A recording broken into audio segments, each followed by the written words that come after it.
అనుకోలేదు. ఇందాక video call చేసిన.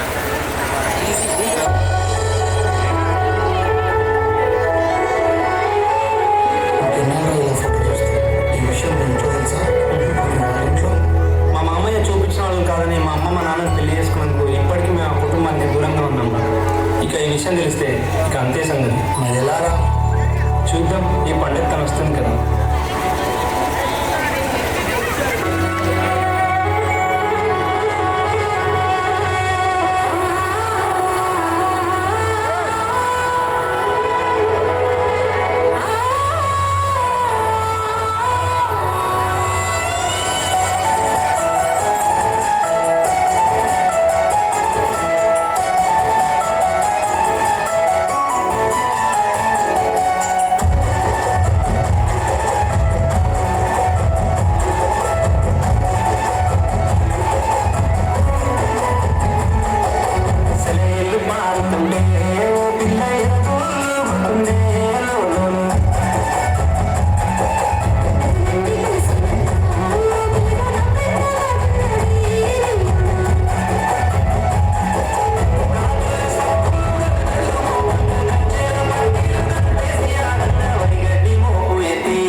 దగ్గర ఉన్నాడు, క్లోజ్గా ఉండండి.